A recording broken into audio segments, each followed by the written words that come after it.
Big Three at Fantasy Alarm TV. I'm your host, Ray Flowers. We're talking walks today. Walk rates per 9 innings. We're going to start out with the smallest one of the day, 0.94. And that belongs to Jason Hammel of the Cubs. And folks, the guy is pitching lights out. If we go back to the start of last season, that's 40 outings for Hammel.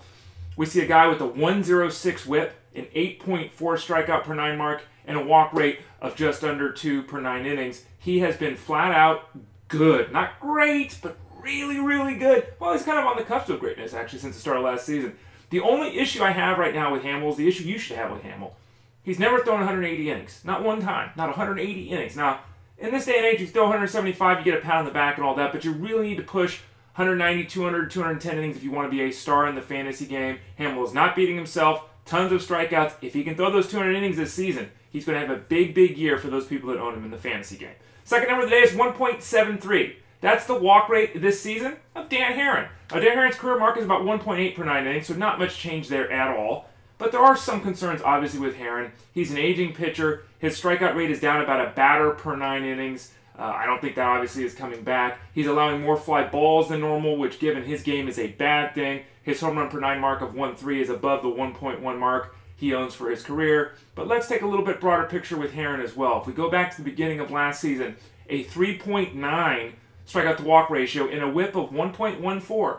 Dan Haren's not a star anymore. He's not going to lead your fantasy squad anywhere. But as a guy that you're mixing and matching against the opponent, as a guy you picked up off waivers or added very late in your draft, Dan Haren is a stable option on the hill and one that can help you out in the fantasy game. Got to scratch my nose. Okay, finally, the last number of the day is 2.00, as in the walk rate of Andrew Cashner. Now, what's going on with Cashner? A historic game on Monday night here. What did he do? Cashner, 10 strikeouts, 10 hits allowed, less than 5 innings pitched.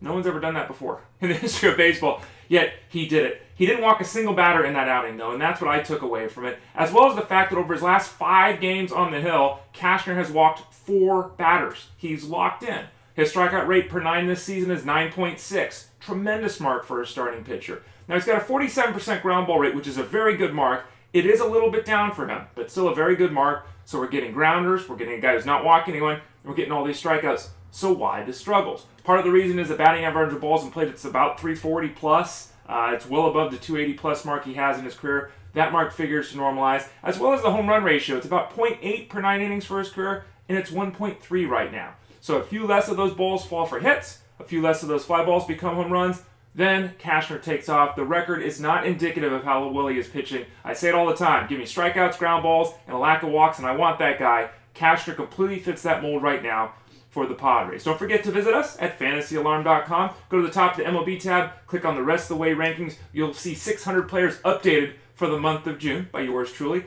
so you can get a handle on how we look at people, all the players in the game of baseball, moving forward. Fantasy Alarm TV, I'm your host for the Big Three, Ray Flowers. Talk to y'all again soon.